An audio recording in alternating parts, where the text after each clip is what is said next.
Renan, ren long si mais pour nous manger. Tipa tipa nous continuons, nous pour avancer. Traverse montagne, persécution, marécage, douleur et souffrance. Tipa tipa nous pour avancer, nous faire confiance. Même si nous portons les bien lourd, nous n'avons pas besoin d'un bijou. Tipa tipa. Mesdames et messieurs, bonsoir.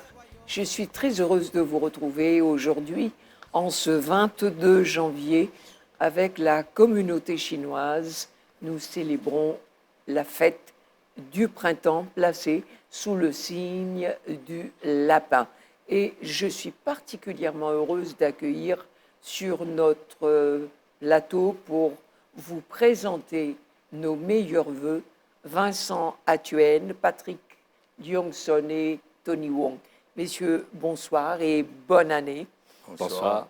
Alors, dont cette année du lapin, qui est placé sous le signe de l'espoir, selon les astrologues, c'est l'année où les sacrifices du passé sont récompensés.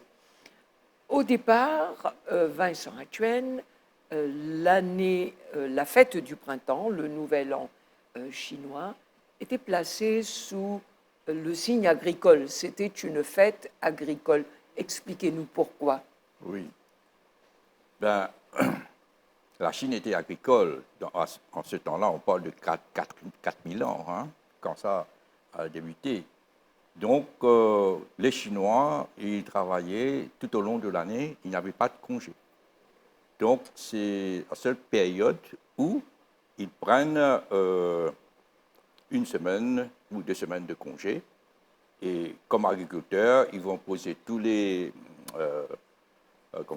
instruments de travail et les bœufs ou les porcs, on va mettre le sac de côté et on va préparer cette semaine de célébration parce qu'il faut faire la fête.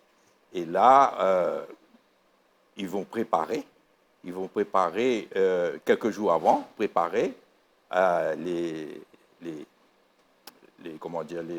friandises, des chipecs, d'autres produits qui vont consommer pendant cette semaine qui arrive. Ils vont faire moins de cuisson. C'est ça, la belle fête.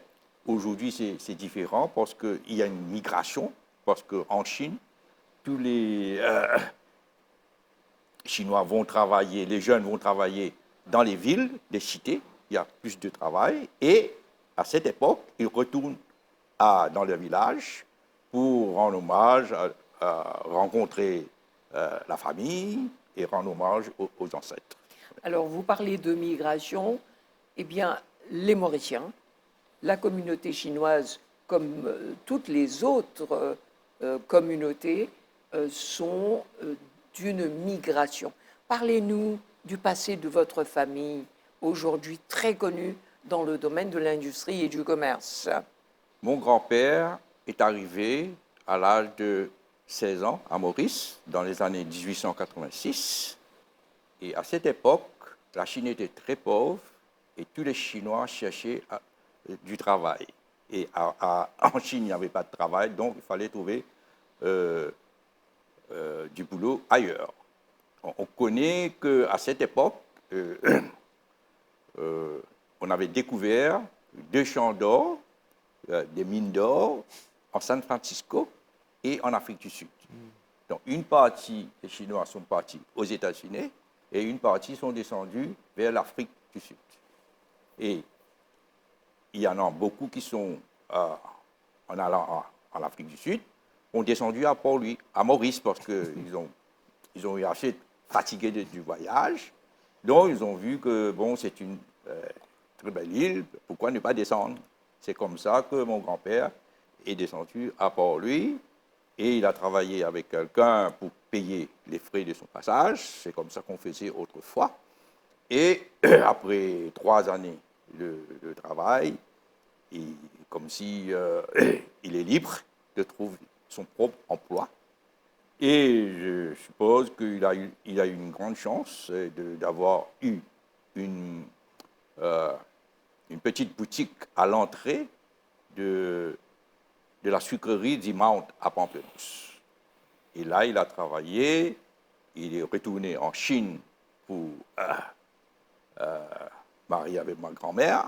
Ils sont retournés à Maurice, ils ont eu 7 enfants. Et après, malheureusement, l'aîné est décédé à l'âge de 20 ans avec la fièvre de typhoïde. Il y avait une épidémie à l'époque.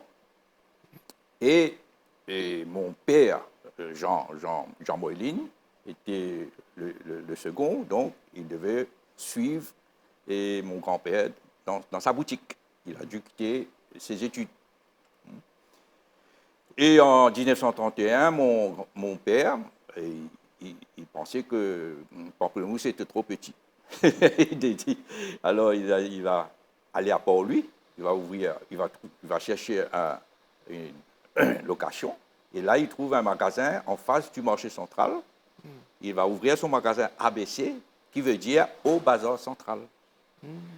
Et c'est là qu'il est une épicerie. Et au fur et à mesure, il grandit, il importe le jambon, les fromages, les viandes salées et autres, les biscuits et autres.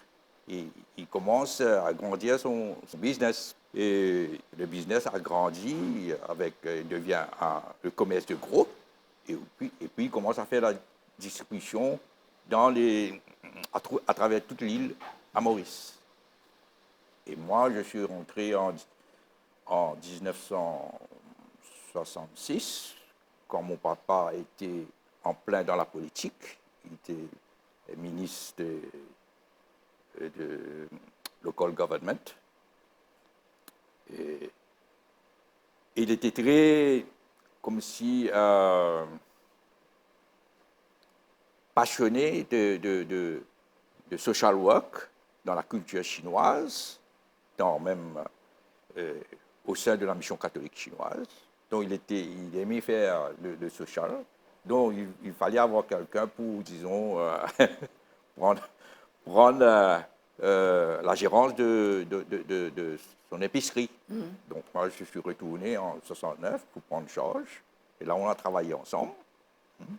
Mais malheureusement, on a passé par des difficultés. Comme vous savez, après l'indépendance en 1968, le pays a passé par des grandes difficultés. Il y avait, comme actuellement, il manque de devises.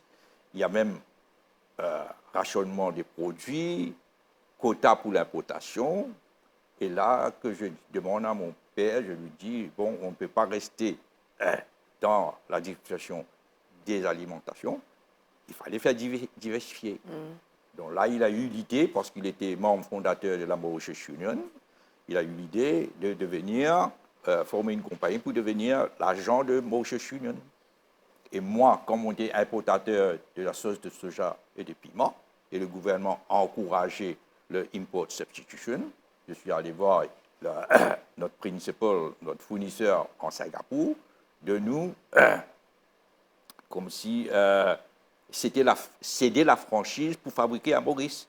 C'est comme ça qu'on a commencé la diversification. Et entre-temps, j'obtiens aussi l'argent maritime d'une compagnie de Hong Kong. Et là, c'est une vraie diversification. Par la suite, le maritime, on a fait le transitaire. Et aussi, le shipping nous a introduit à Nissan. C'est comme ça qu'on a eu l'agence de Nissan. Okay? Et avec Nissan, on a agrandi notre groupe. On est entré aussi. Et là, on est entré dans le leasing. Et le leasing nous a emmenés à la banque. Voilà notre parcours. Et aujourd'hui, je suis sur une nouvelle piste. C'est la cultivation et la transformation des algues en alimentation. C'est-à-dire que vous n'arrêtez jamais. Depuis l'histoire de votre grand-père et cette petite boutique du Mount, il y a tout ce chemin, tout ce travail qui a été fait pas à pas. Tony Wong, on a entendu parler de social. L'année du lapin en Chine est placée sous les signes justement de culture, éducation, politique, comment votre famille se situe par rapport à tout ce qu'a raconté Vincent? De mon vécu, ce que je peux comprendre, c'est que la communauté chinoise, et de la façon dont on a été élevé, de la famille, et les ancêtres, les valeurs qu'on a reçues, c'est que on sait que pour réussir, allons dire, économiquement, socialement ou même politiquement dans la vie, il faut s'investir dans l'éducation. Et là, c'est comme ça qu'on a eu beaucoup de... Enfin, la communauté chinoise, comme on sait très bien, ils ont investi beaucoup dans l'éducation, ce qui fait que les Chinois, de par le travail, l'effort, une bonne éducation, les a permis de sortir de, allons dire, du côté la petite boutique, le côté commerce. C'est pourquoi on voit dans beaucoup de familles chinoises, il y a beaucoup de professionnels. Enfin, je parle surtout dans les années à partir, allons dire, 1950 jusqu'à présent. On voit que les Chinois, ils sont dans le domaine, que ce soit médical, ingénieur, comptable. Donc, on a formé beaucoup de jeunes. Et même jusqu'à présent, je crois que nous nous sommes toujours attachés à cette culture. C'est ça qui quelque part, nous a fait comprendre que pour réussir, il faut s'investir dans l'éducation. Il n'y a pas autre moyen. Et je crois, comme M. Vincent Etienne vient de dire, c'est l'éducation et puis la famille, on s'entraide et on regarde l'avenir, comme ça on avance. Donc aujourd'hui, je crois qu'il y a toujours cette façon de penser qu'il faut investir dans l'éducation, quel que soit le domaine qu'on ira. À un moment donné, il y avait la petite boutique et maintenant il y a le côté professionnel. Et avec le côté professionnel, il y a beaucoup qui se sont immigrés vers les pays, vers l'Europe, vers les États-Unis, vers le Canada, etc., même l'Australie. Donc, il y a eu cette démarche et on va toujours voir les jeunes qui arrivent potentiellement à se développer, se tourner parce que quand même, il y a beaucoup plus d'opportunités et le niveau de vie, la qualité de vie est toujours beaucoup plus attrayant pour ces jeunes. Donc, moi, je pense que ce n'est pas seulement pour la communauté chinoise aussi. Hein. On va voir ça dans toutes les communautés à Maurice, que, comme on dit, peut-être, est-ce que l'herbe est toujours plus verte ailleurs? Pas forcément. Mais si quelque part on trouve qu'on n'a pas de débouché, ben, ils vont partir ces jeunes. Et je trouve que les Chinois qui sont restés à Maurice, c'est surtout ceux que dans la famille, il y a du business, il y a le commerce. Donc, certaines sont retournées pour prendre la relève, parce que quand même, aller à l'extérieur, ce n'est pas une mince affaire. Ce n'est pas du gâteau, ce n'est pas qu'on va rester dehors. La vie sera beaucoup plus rose. Pas forcément, il faut travailler très dur. Mais les jeunes, même dans ma famille, je vois que certains qui sont retournés, c'est surtout pour prendre la relève. Donc, il y a ces deux côtés de la médaille, c'est que certains vont partir pour avoir une meilleure qualité de vie et ils vont rester, peut-être ne vont pas retourner. Et certains vont retourner pour prendre la relève.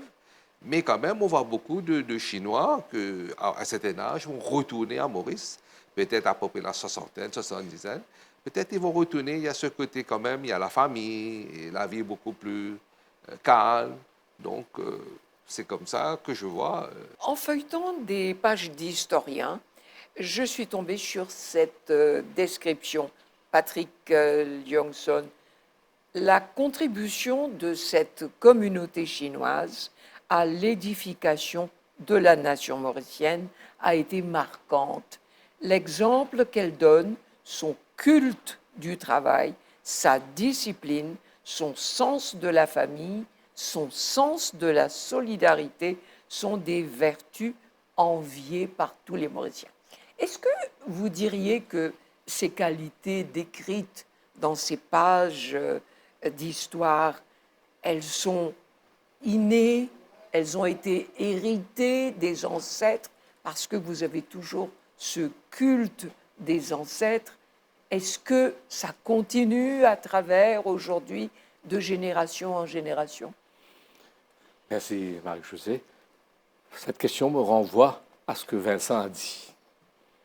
Je crois que Vincent, à travers ce qu'il a raconté, l'histoire de la famille, résume un peu ce que les familles chinoises ont vécu.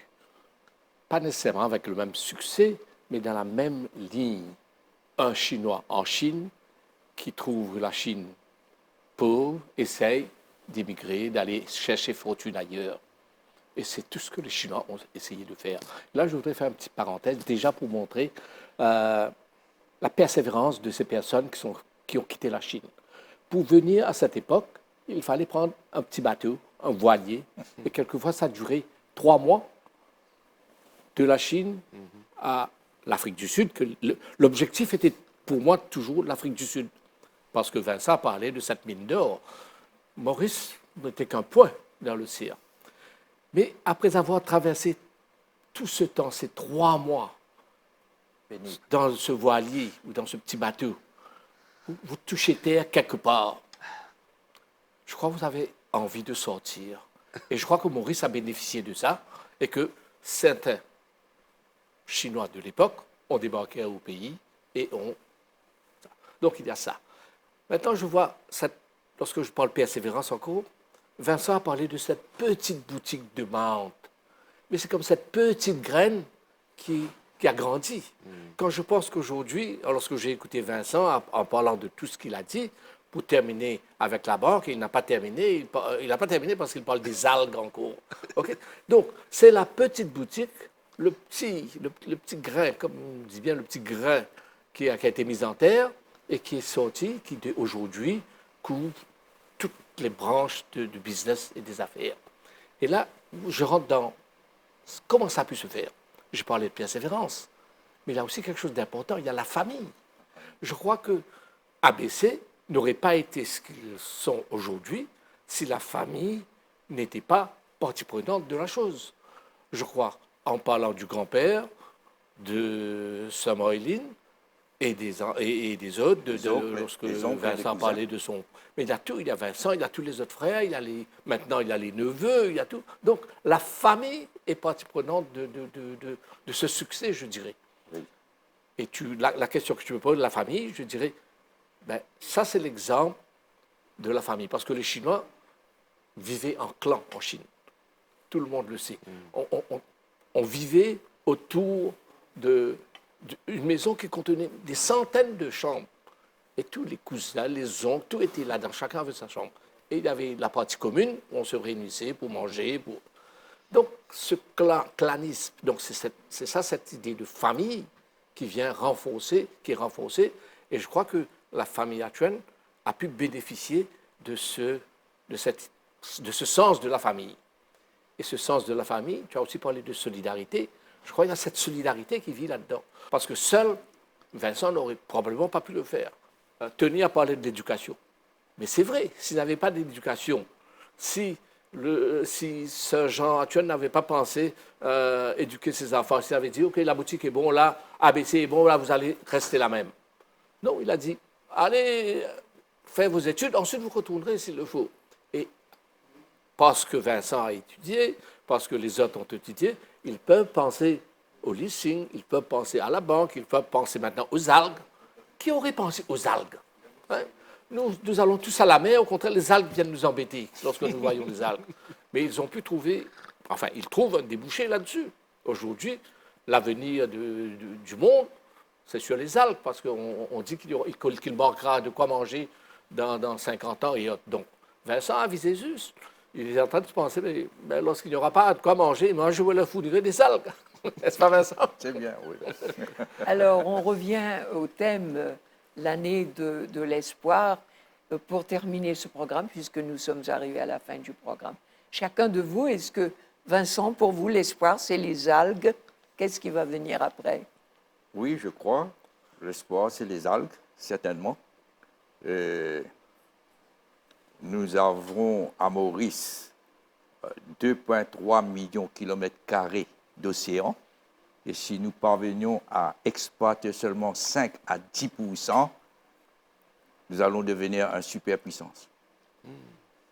Mais il faut mettre comme on dit, l'éducation.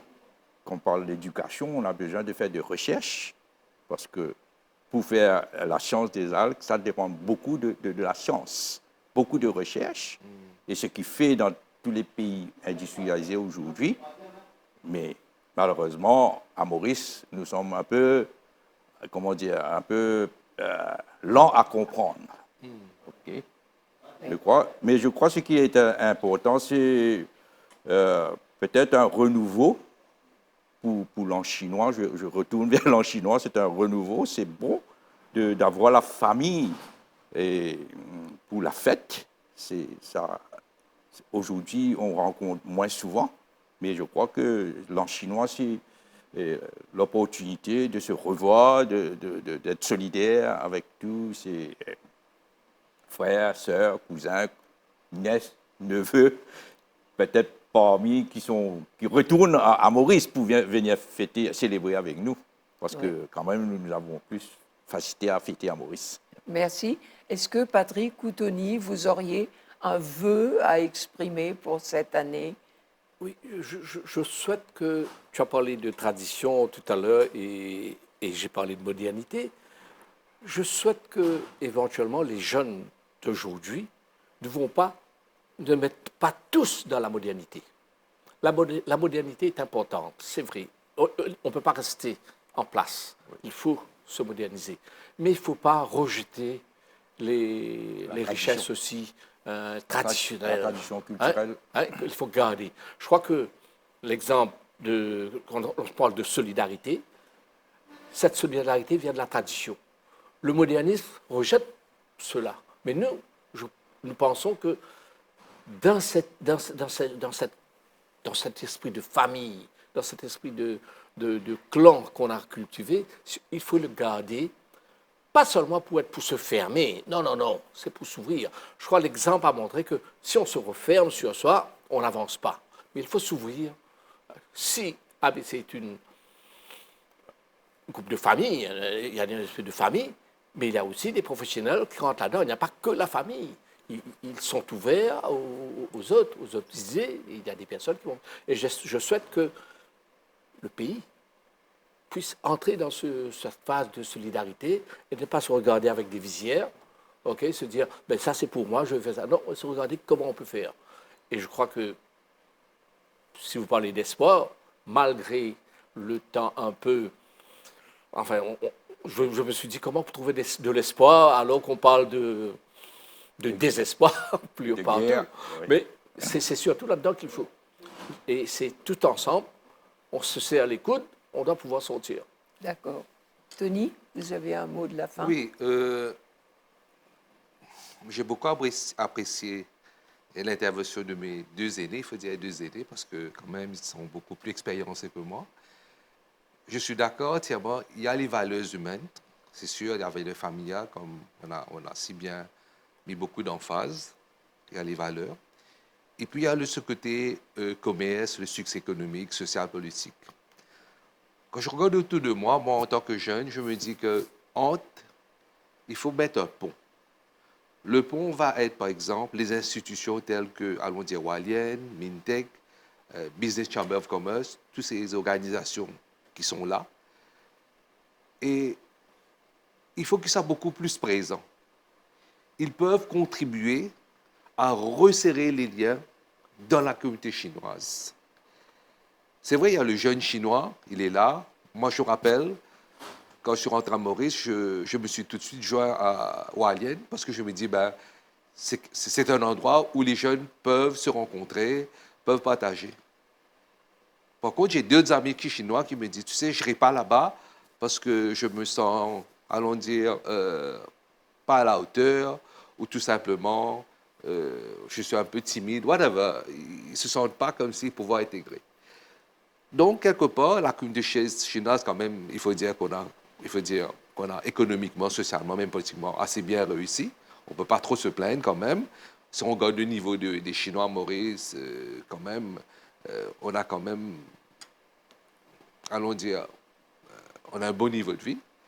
Et quand on regarde les Chinois aujourd'hui, c'est que je me dis, ben, il a un visage chinois, mais est-ce qu'il a vraiment la culture chinoise?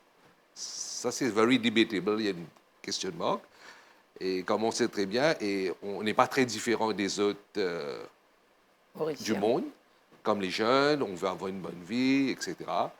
Et peut-être là, on peut tous ensemble, on peut contribuer, on peut tous travailler ensemble il y a, si je me trompe, du côté de business, M. Vincent Chen, du côté de Mindec aussi. Donc, si on peut faire des débats, on peut trouver une plateforme, on peut échanger. Bien sûr, il y aura toujours des désagréments, il y aura toujours des choses qu'on ne va pas accepter.